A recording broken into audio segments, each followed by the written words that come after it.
Bonjour à toutes et à tous. Bonjour. Merci une nouvelle fois d'être aussi nombreux à participer au webinaire. Vous êtes à chaque fois de plus en plus tous les mois. Donc merci beaucoup de participer aux innovations de Dragon Surveyor. En attendant que tout le monde arrive, on va refaire une petite passe sur les chiffres de l'application. Alors toujours, hein, on est dans une logique de faire des webinaires très rapides pour pas vous faire perdre du temps. Donc c'est vraiment entre 5 et 10 minutes de présentation et après des questions-réponses. Et pendant la démonstration, surtout, n'hésitez pas à poser vos questions dans le chat. Roman y répondra ou on refera une passe directement à la fin de la démonstration. Donc Dragon Survey sur la rétrospective de l'année 2024. Donc c'est une solution 100% française, toujours et encore. On est présent dans 185.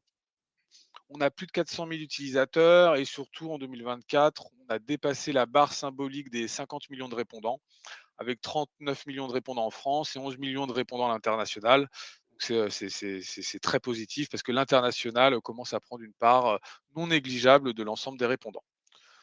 Donc sur les évolutions du mois de mars, c'est ce mois-ci, on a réalisé une refonte de la gestion des contacts. Donc dans la démonstration, je vais vous montrer comment simplifier l'import des contacts et la création de groupes, comment faire la gestion personnalisée des colonnes et comment les informations qu'on injecte dans ces colonnes, on va pouvoir les réutiliser dans l'interface d'analyse des résultats sur la fiche répondant.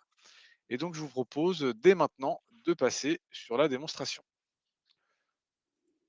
Donc là, je suis dans l'interface de gestion de mes questionnaires. Pour accéder à mon carnet d'adresses, il faut juste simplement que je clique en haut à droite sur mon nom d'utilisateur et que je clique sur carnet d'adresses.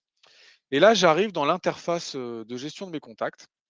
Donc là, en fait, on a harmonisé par rapport aux autres onglets de création, diffusion et d'analyse des résultats. La gestion se fait sur la gauche de l'écran et au centre de l'écran, vous avez la restitution des informations.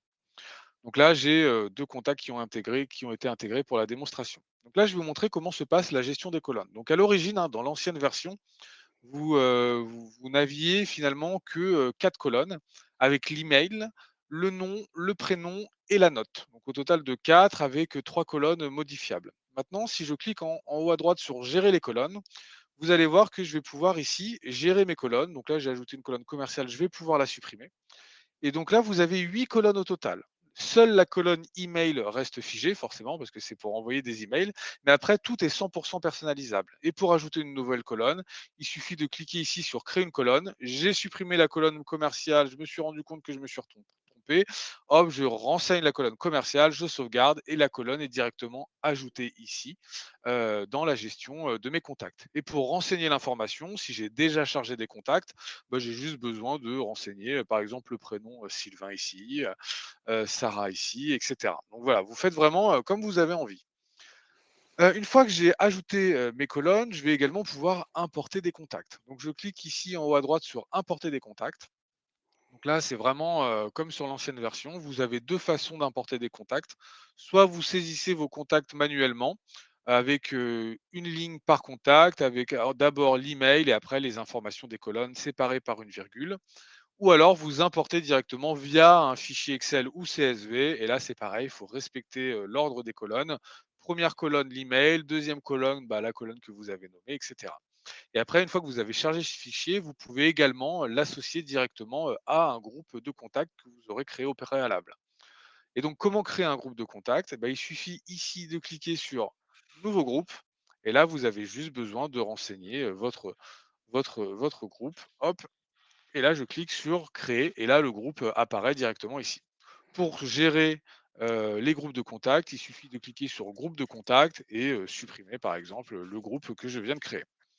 Donc là, voilà la nouvelle interface de gestion des contacts, beaucoup plus simple. Vraiment, tout se passe sur la gauche de l'écran avec une gestion des colonnes optimisée et un import des contacts simplifié. Et maintenant, on va passer sur l'analyse des résultats pour vous montrer comment ces informations qu'on a renseignées ici, bah, elles vont être injectées directement sur les fiches répondants. Donc, je clique en haut à gauche sur Accueil.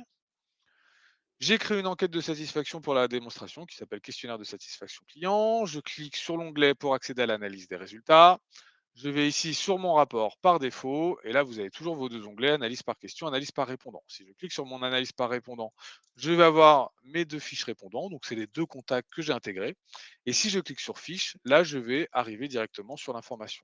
Donc pour la démonstration, hein, on a fait une question Net Promoter Score, donc là, j'ai un score de 1 sur 10 et on a fait exprès d'ajouter une colonne numéro de téléphone parce que moi, en tant qu'utilisateur, si je vois qu'un score est négatif ou très mauvais, et ben, je vais pouvoir prendre en main très vite, les choses et appeler, mon client, par téléphone pour comprendre ce qui va pas et mettre en place des plans d'action, très ciblés et quelque part très humains parce que je parle en live à mon client pour améliorer, sa satisfaction. Donc voilà, la l'interface de gestion des contacts et comment elle est restituée dans l'analyse des résultats.